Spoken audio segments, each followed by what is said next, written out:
Oops, sorry about that. Greetings, my fellow freeloaders and sovereign thinkers. This is LL3's newest podcast. My name is Craig, transmitting from the beautiful swampy mangroves of South Florida. And today's date, Friday, May 12th, 2017. Yes, summer is coming around the corner. It's getting a little warmer in South Florida. But people are still enjoying themselves. It's not scorching. And plus, I am at CJ's Java Lounge, located at 400 Southwest 1st Avenue, along the beautiful New River of Fort Lauderdale, right along the Andrews Avenue Bridge, the southwest corner of it. Oh man, so it looks like a lot of folks still manifesting over the firing of Comey, who was the FBI agent. President Trump ejected him. It was pretty comical, I would say, because I'm going to be addressing a couple things on it. And this really amazes me that what's happening around the world. Even, for example, at Hanford, Washington, with that nuclear radiation leak, they're not talking about that on these mainstream news. So I'll be mainly talking about what's going on with the Comey case and a few other things, I would say, to be sincere. Yes, you can hear that in the background. It's a blender. Someone's trying to make coffee grinds and all that. But, so it's not going to be, he'll be pretty short, with all honesty. It's got like 4 topics I'm going to be talking about. And yes, I have been working. So, I am a stagehand, so I'll make a living. Usually I've been doing this every day. Well, that's okay, but thanks for everyone for still downloading and sharing and listening to the show. Okay, so speaking of FBI Director James Comey, what the hell? Let's all jump on that little bandwagon, shall we? It just came out like 10 minutes ago. It's by lawfareblog.com, and it says here, Democrats ask DAG Rothstein for details on Sessions' involvement in Comey firing. And this is by Quintina Jurecic, which is she's an research assistant in the Brookings Institution. It says here, ranking member of the House Committee on Oversight and Government Reform, Elijah Cummings, and ranking member of the House Judiciary Committee, John Conyers, have sent a letter to Deputy Attorney General Rod Rothstein requesting a report on the role of Attorney General Jeff Sessions' role in firing of former FBI Director James Comey, citing Sessions' commitment to rescue himself from investigations into any existing of future investigations on any matters related in any way to the campaigns for the President of the United States. The letter is available here and below. Yesterday, Democratic leaders of the Senate Judiciary Committee requested that the Department of Justice Inspector General begin an investigation into the circumstances surrounding Comey's firing. This letter, you can put there's a link for that as well. Chairman of the House Committee, Jason Chaffers, previously requested that the Inspector General expand the existing investigation into Comey's handling of the Clinton email investigation into Comey's dismissal. So, what the hell? Let's just check this out here, shall we, my friends? Let's see right here. And we'll get the other one as well, so I could just go back to back and swap and all that good stuff. Alright, let's just see what she had to say. This came from the letter, of course. Oops. And it's right here. It's to Congress of the United States, Honorable Rod Rothstein, and it came out the 12th. It says here, Dear Mr. Deputy Attorney General, we are writing to request your assistance in addressing the crisis of confidence created by Attorney General Jeff Sessions when he participated directly in the decision to fire FBI Director James Comey, despite the fact that he previously rescued himself from any actions involving the investigations of the Trump and Clinton presidential campaigns. If the facts are not being reported or accurate, it appears that the Attorney General's actions is recommending that President Trump fired Director Comey may have contradicted his sworn testimony before the Senate Judiciary Committee at his confirmation hearing, breached the public recusal he made before the American people, and violated the law by enacted by Congress to prevent conflicts of interest at the Department of Justice. Federal law sets forth as penalty for recusal violations removed from office, and the Attorney General's violation in this case appears to be particularly grave. Since you are the acting Attorney General in this particular matter, we call on you to explain the measures that now may be required to mete out appropriate discipline in this case. So they're trying to say breaching their oath of office. Yeah, and some people that are talking about this are really constitutionally inclined, right? Come on. Let's just proceed here. The Attorney General's recusal on January 10, 2017. The Attorney General testified during his Senate confirmation hearing that he would recuse himself from all matters relating to any investigations involving Secretary Clinton. He stated, "I believe the proper thing for me to do would be to recuse myself from any questions involving those kinds of investigations that involve Secretary Clinton and that were raised during the campaign or could be otherwise connected to it." On March 2nd, 2017, after press accounts reported that the Attorney General testified falsely at the hearings, concealing two meetings he had with the Russian ambassador, the Attorney General publicly recused himself from all matters relating to the campaigns of both President Trump and Secretary Clinton. He stated, and it says here, "I have decided to recuse myself from existing or further investigation on any matters relating in any way for the campaigns for the President of the United States."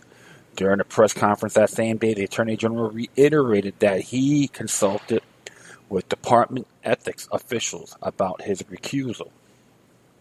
"We evaluate the rules of ethics and recusal. I have considered the issues at stake. I have asked for their candid and honest opinion about what should I do about the investigations, certain investigations, and my staff recommended recusal. They said that since I had involvement in this campaign, I would not be involved in any campaign investigation. I have studied the rules and considered their comments and evaluation. I believe those recommendations are just right and just."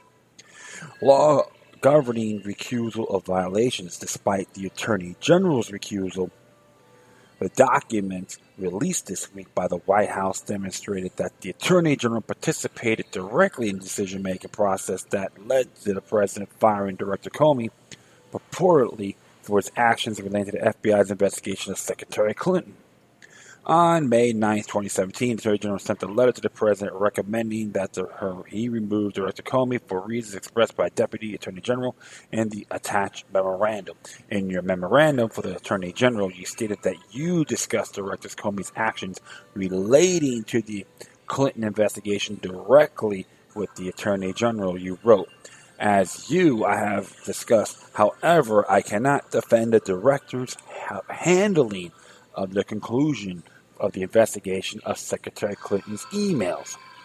And I like when they put all these damn confounded information here. Here's one. Section 528 of Title 28 of the United States Code is entitled "Disqualifications of Officers and Employees of the Department of Justice." In this passing provision, Congress required the Department of Justice to establish regulations to require the disqualification of any officer or employee of the Department of Justice from participation in a particular investigation, or they got keynotes here. You can see for yourselves.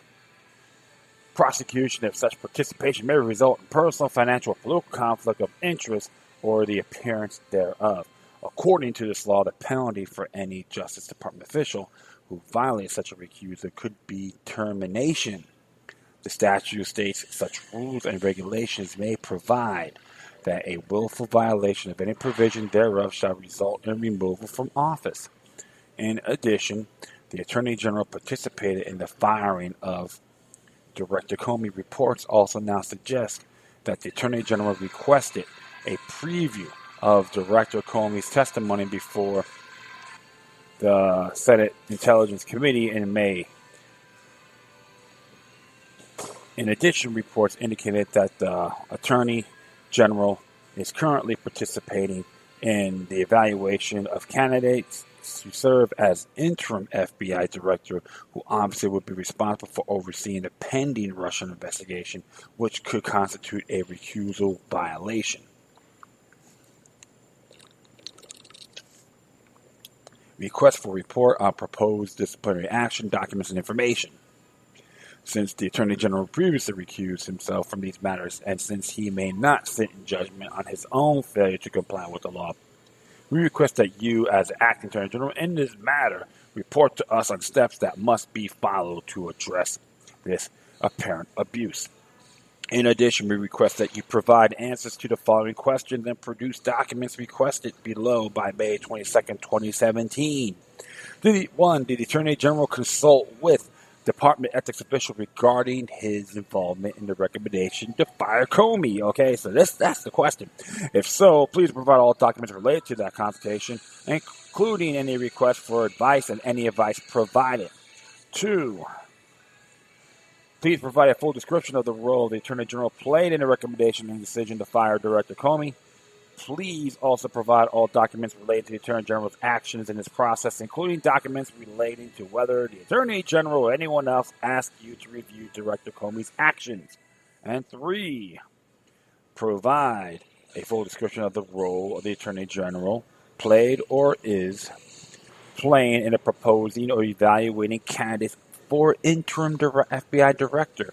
Please also provide all documents relating to the Attorney General's actions in this process. 4, to what extent did the Attorney General discuss with you or anyone else and any aspect of Director Comey's actions with respect to the investigation of Secretary Clinton? Please provide all documents referring or relating to these discussions. I will continue on here. And says here, continue on.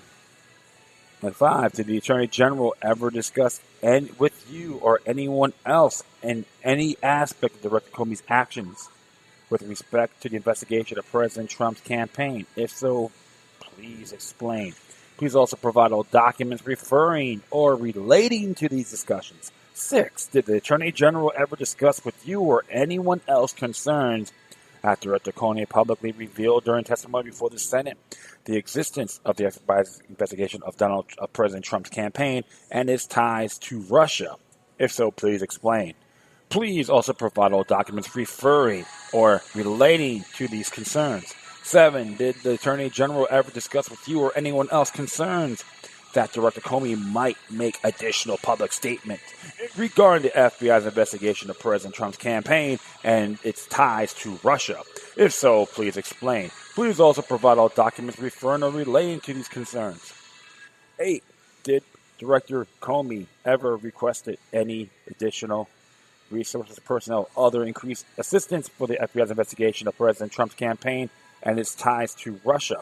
If so, please provide all documents relating to these requests, as well as with all email or other communications relating to these requests, concerned with these requests, or handling or deposition of these requests.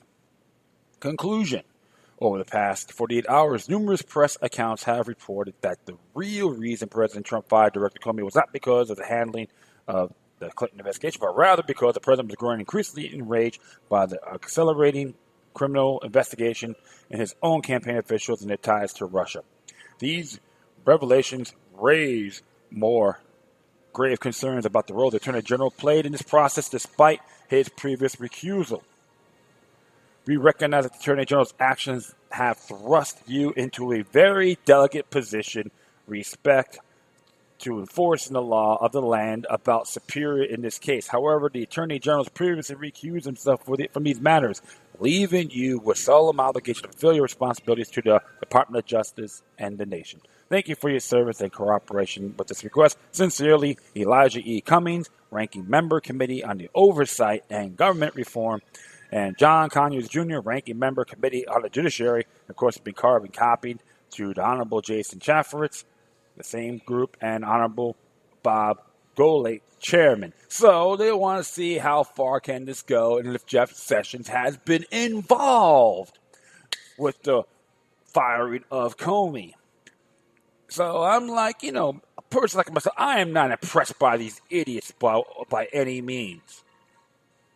And what makes me laugh about constitutional obligations, when I hear guys like Cummings and Conyers speak, I'd rather just go to the toilet and take a dump.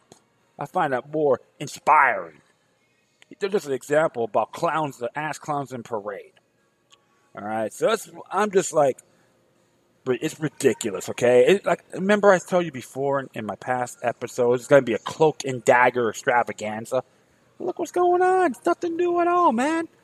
So, this is why I'm laughing about it.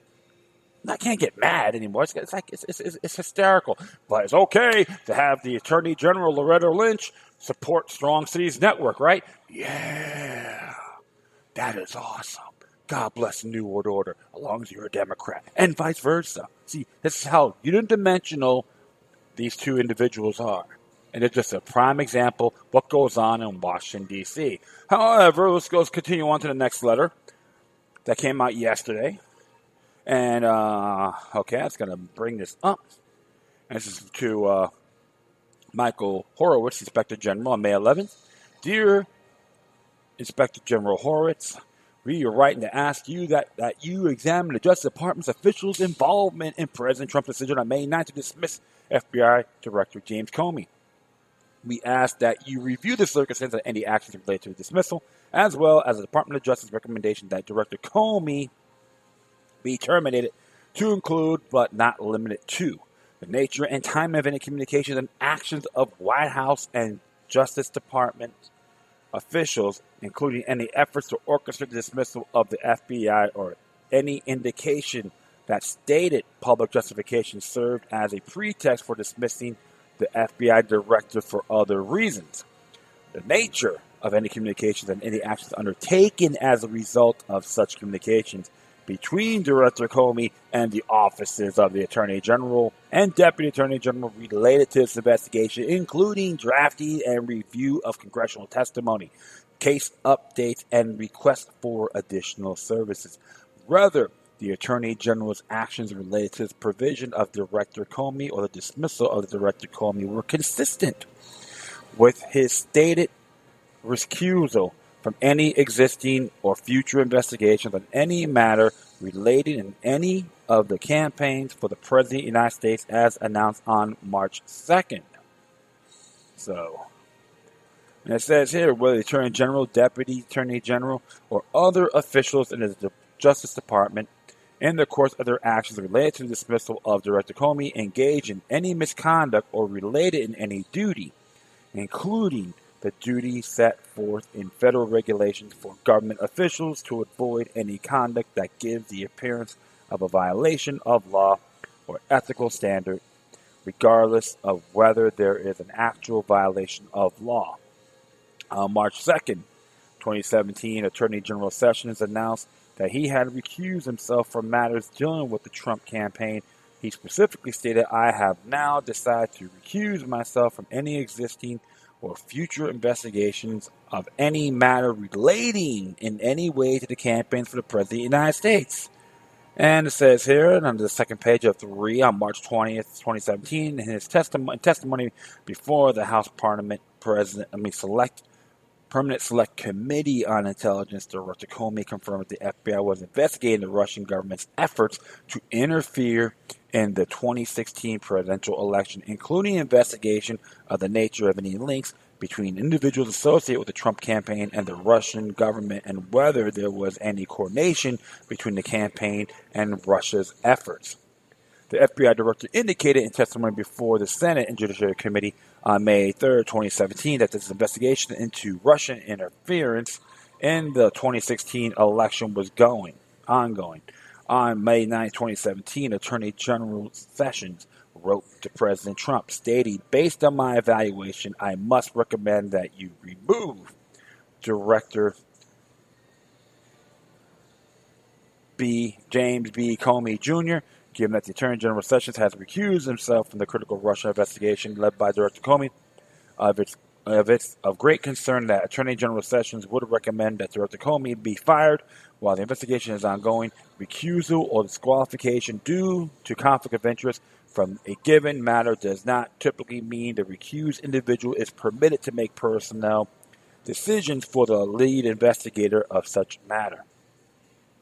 The president's letter dismissing the FBI director cited a memorandum from Deputy Attorney General Rosenstein, also dated on May 9, 2017. The Deputy Attorney General's memo noted several errors in judgment made by Director Comey, and the Attorney General's letter recommended that Director Comey be dismissed. However, multiple press reports indicated that White House and Justice Department officials have been working on building a case against Mr. Comey for at least a week, and that Sessions has been charged with coming up with reasons to fire him.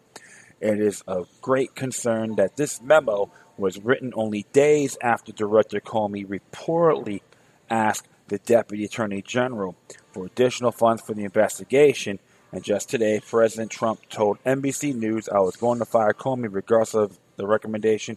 I was going to fire Comey." We believe these circumstances merit a thorough review. We urge you to address this matter with the utmost urgency. We look forward to your review and a report on your findings. Sincerely, Patrick Leahy, U.S. Senator, and Dianne Feinstein. Huey and Dewey to the rescue on the senatorial perspective. I'm sorry. When I read those signatures, I just got to bust out laugh. That's how pathetic some of these individuals are. And what really makes me laugh? It's like I said before, partisan bias at its best about Russian ties and all that. Well, hey, but if it's Israeli ties, if you call out if there's an Israeli connection to people in the United States, you're just anti-Semitic, right? So we have to see how far this rabbit hole can go. And like I tell you before, I'm not a Trump supporter. I know he's been compromised. He's just another patsy. And everyone just prays around, worshiping the kiss before he walks on the campaign. And so like that Dinkleberry Hillary Clinton. Man, I just cracked my back. That's good. But the truth of the matter is, my friends, let's see how this bread and circuses extravaganza goes, right? Don't get too distracted on this by any means. Focus on your local and state governments, because there's a lot of crap that's been going on with them, and they try to hide it under our noses. So I'm going to add a video here, which I just heard today, which is really good, from the Richie Allen show. He's based out of the UK, and Maria, and she has a website. Fantastic. She's one of the first podcasters out there. I gotta say, her interviews really well. Talk about the whole Trump thing and the investigation, and goes a little bit further beyond. 40 minutes long. It's worth listening to. It's about critical thinking, which I find that very essential. So I'm going to add that to the list, and I'll be right back.